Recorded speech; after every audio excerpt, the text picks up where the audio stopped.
Hey everyone, back with another video, and today I wanted to make one on Dodge and Chrysler and how these once popular brands with an extensive, diverse lineup of vehicles are both on the verge of death, hanging on by a thread. I want to evaluate how these two brands in particular are doing right now, review the Stellantis decisions that have caused this possible downturn, and talk about what could have been done instead. I have seen and heard a lot of different takes and opinions regarding Dodge and Chrysler, so I wanted to give my takes as well and sort of vent about this topic while sharing my view on these two brands that have been a staple of my channel for years.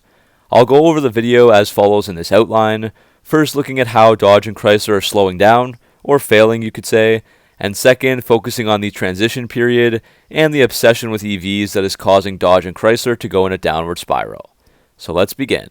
Just to remind viewers that may not be familiar with Stellantis, this is the overarching corporation that includes 14 different brands: Abarth, Alfa Romeo, Chrysler, Citroën, Dodge, DS, Fiat, Jeep, Lancia, Maserati, Opel, Peugeot, Ram, and Vauxhall. Looking back just 16 years ago in 2008, Dodge and Chrysler were booming. Dodge had a whopping 20 models in the lineup, and 9 of those were either the Dakota or Ram 1500 trucks, which have since broken off from Dodge, but that still meant 11 different cars and vans were offered. Chrysler offered 10 of their own. Fast forward to 10 years ago in 2014, and Dodge still offered 8 models while Chrysler had 4. Now in 2024, Dodge has just 2 models, the Hornet and Durango, and the third new Charger is on the way, and Chrysler has just the Pacifica with a gas or hybrid version, and only speculative models that are years away. This is also reflected in the sales figures, with both Dodge and Chrysler on a continuous decline. Of course, it's hard to make sales when you don't have the products to offer to customers. The problem stems from a lack of new vehicles/models. Compared to 2014, Dodge is down 65.3% in sales, and Chrysler is down 56.7%. Not a great outlook. The Challenger also experienced an 18.3% decline in sales from 2022 to 2023, which allowed the Mustang to take the #1 spot as the best-selling pony/muscle car for 2023. Next, we'll talk about lagging marketing efforts. The North American Stellantis brands have typically been huge on marketing, with a presence at all the major auto shows each year, as well as lots of commercials with new slogans showing off their new vehicles. Now we are seeing these marketing efforts being called off. I'm not sure if this is the result of the vehicles selling less, or simply wanting to save money and not seeing it worth it to be spending this money marketing, but regardless, it's a sign of things beginning to go south. One example was Stellantis North America opting out of advertising during Super Bowl 58.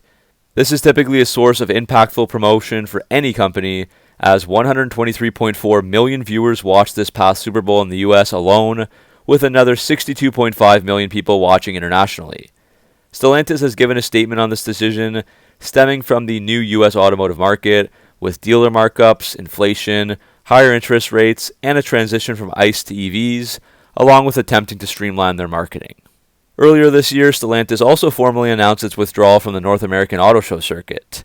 They cited the challenges in the current automotive market that we talked about earlier as the primary rationale behind this strategic shift. This was extremely disappointing to prospective buyers, fans of the brand, and media members like myself, who typically have access to these shows and make videos on the shiny new toys available. Stellantis allowed local dealerships to bring vehicles to the events if they desired, but overall, the head company was not present at major shows like the 2024 Chicago Auto Show. Of course, the other American brands Chevrolet and Ford are there as usual. Next, we'll look at the transition period and obsession with EVs. It's no secret that Stellantis is trying to transition to EVs across all their brands, and I want to talk about why this, as well as other company decisions and actions, are starting to cause the demise of Dodge and Chrysler. First, we'll talk about Chrysler. In my eyes, they let the Chrysler 300 die a slow death when it could have still been a more important vehicle, living on and helping the brand. This was an iconic vehicle for Chrysler, selling a ton when it was first released, and it still sold well over 50,000 units annually until 2017. Unfortunately, after 2014, Chrysler seemingly refused to market this vehicle or give it any improvements almost whatsoever. They took away the SRT model after 2014 for North America, and they did not revamp any exterior or interior features for about 5 years.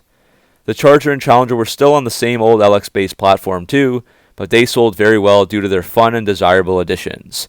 Things like Hellcats, wide bodies, custom stripes and wheels, blacked out body pieces, and more, all straight from the factory.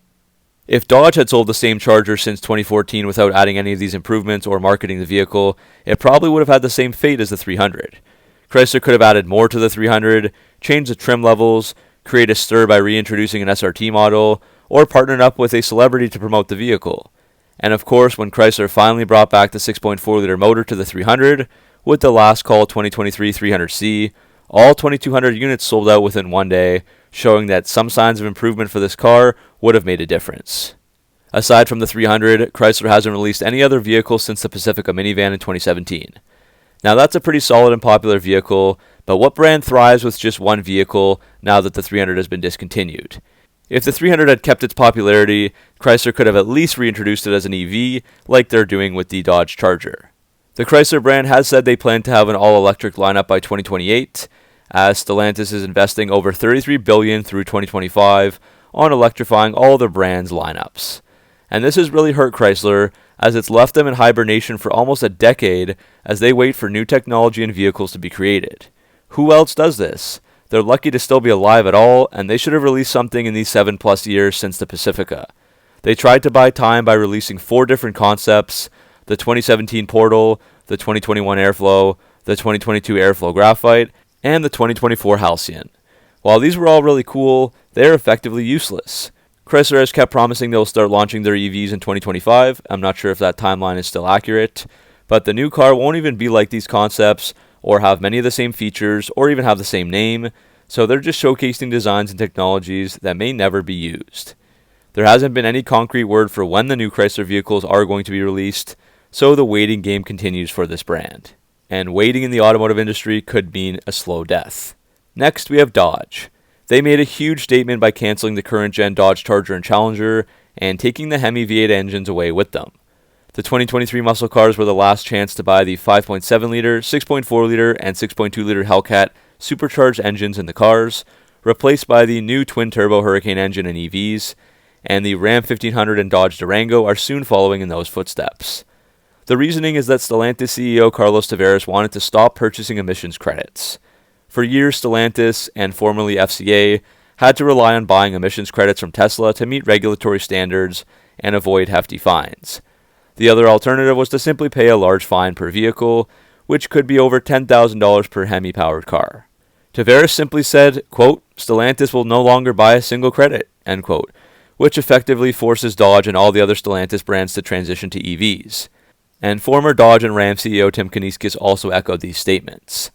While this is a huge shift in Stellantis' strategy, the impact could be very detrimental to Dodge.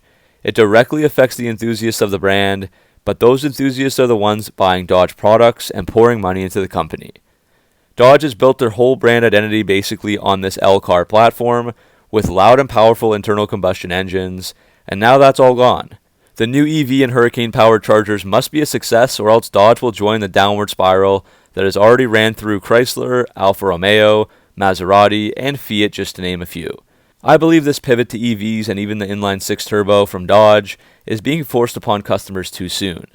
This strategy just seems so far-fetched for Dodge to try to execute. So many of their customers are either EV skeptics or just resistant to wanting to stray from their muscle cars, with Hemis available in the Charger since 2006 and the Challenger since 2008, so that's almost 2 decades of V8 ownership, with significant upgrades being available each few years. Now all of a sudden Dodge is trying to acknowledge that their customers are skeptical, give them verbal sympathy, and then while the customers are wondering what happened and longing for the Hemis, Dodge is trying to force-feed EVs to you, under the guise that their hands are tied, there's nothing they can do, they've reached the limit of internal combustion engines, there are too many compliance fines, rules are rules, and here, you can only have an EV Dodge now. They're telling you it wasn't an easy decision, we have to embrace new technologies, and we have to move forward. But that's not really true.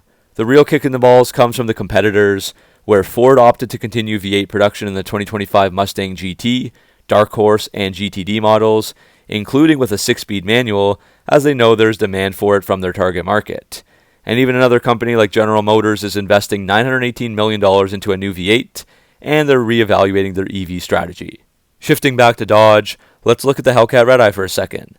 Where else are you going to find an 800 horsepower vehicle with a huge roaring V8, a rear-wheel drive motor allowing for crazy burnouts and drifts, all while packaged in a hulking muscular wide body with high impact paint that turns heads wherever it rumbles?